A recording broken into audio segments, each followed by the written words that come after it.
Assalamualaikum warahmatullahi wabarakatuh.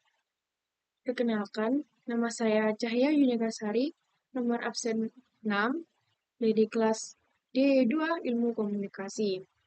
Di sini saya akan menjelaskan tentang pengembangan filsafat ilmu komunikasi.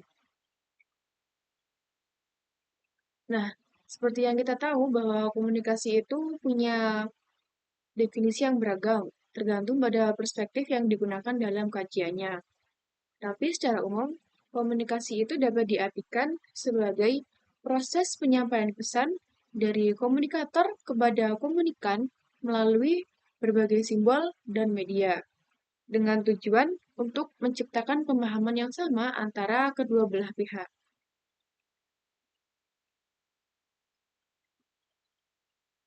Komunikasi ini awalnya dianggap hanya sebagai alat bantu sederhana yang digunakan oleh manusia untuk menyampaikan gagasan, pemikiran, dan juga perasaan kepada orang lain.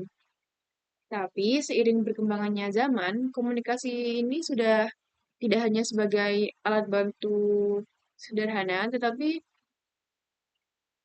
juga sudah berkembang menjadi sebuah disiplin ilmu yang multidisipliner dan mempunyai peran penting dalam kehidupan seperti sosial, budaya, politik, dan juga ekonomi.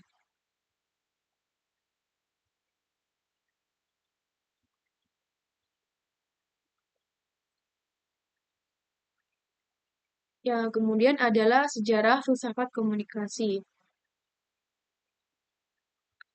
Sejarah komunikasi ini sebagai sebuah ilmu dapat kita telusuri dari zaman Yunani kuno, di mana seni berbicara atau retorika itu sudah mulai berkembang sebagai bagian dari sistem politik dan juga hukum. Para filsuf dan ahli retorika itu seperti Socrates, kemudian Plato, dan Aristoteles, mereka mengkaji bagaimana sih komunikasi yang efektif dapat digunakan untuk meyakinkan orang lain dalam forum publik, terutama dalam konteks pengadilan dan pemerintahan demokratis. Nah, salah satu tokoh awal yang berkontribusi dalam pengembangan komunikasi itu adalah Horace dari Sirakus. Dia menulis Teknologon, yaitu sebuah panduan untuk berbicara secara persuasif di pengadilan. Teknik yang diperkenalkannya ini menekankan pentingnya struktur argumen yang logis dan penggunaan bukti yang meyakinkan. Kemudian setelah kemudian setelah dalam perkembangannya, komunikasi ini juga dipakai sebagai alat penting dalam pembentukan opini publik dan interaksi sosial. Oh, dengan munculnya teknologi seperti alat cetak oleh Johannes Gutenberg, kemudian radio yang diawali dengan temuan gelombang elektromagnetik terlebih dahulu, kemudian ada penemuan televisi dan juga internet. Komunikasi itu semakin berkembang dan membutuhkan kajian yang lebih mendalam dari berbagai aspek, baik filosofis, psikologis, maupun sosiologis.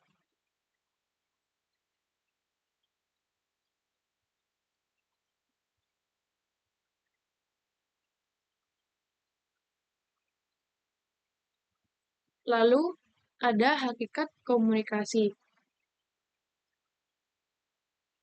Seperti yang kita tahu bahwa komunikasi itu adalah sebagai proses berpikir dan juga penyampaian makna.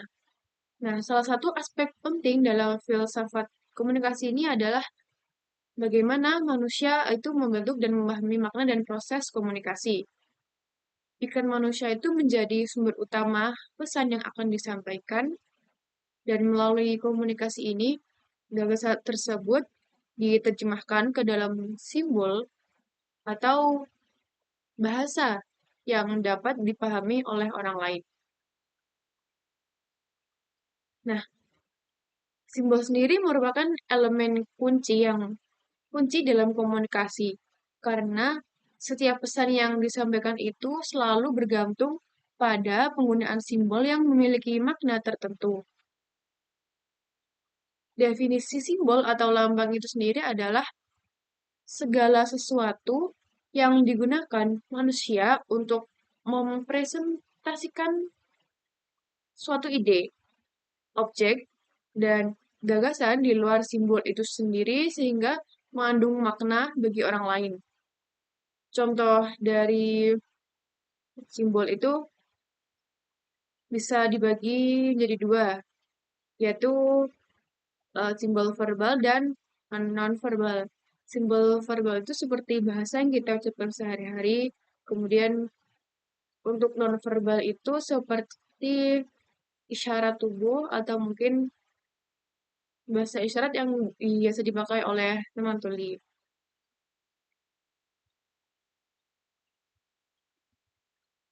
Tanpa adanya simbol yang disepakati bersama dari hasil pemikiran orang-orang kita yang terlebih dahulu, mungkin komunikasi itu akan sulit terjadi karena setiap individu memiliki interpretasi yang berbeda terhadap suatu pesan. Oleh karena itu, simbol ini sangat penting dan menjadi aspek yang penting dalam studi filsafat komunikasi.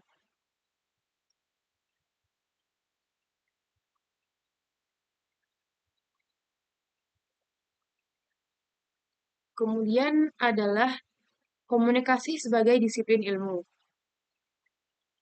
Seperti yang tadi saya sudah jelaskan bahwa komunikasi ini sudah berkembang menjadi ilmu sendiri yaitu yang bersifat multidisipliner. Nah, kajian komunikasi ini mencakup berbagai perspektif seperti filsafat, kemudian ada sosiologi, psikologi, linguistik, dan juga teknologi informasi.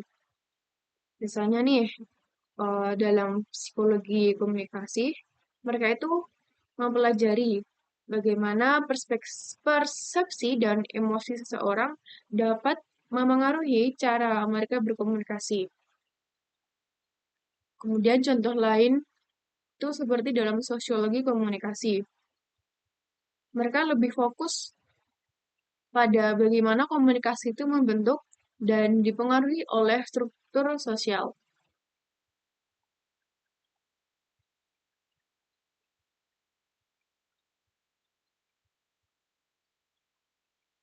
Kemudian beberapa wilayah kajian utama dalam ilmu komunikasi itu meliputi eh, komunikasi interpersonal, komunikasi kelompok, komunikasi organisasi, komunikasi massa, komunikasi bisnis, komunikasi pemasaran, komunikasi publik, komunikasi politik, komunikasi antar budaya, dan juga komunikasi kesehatan.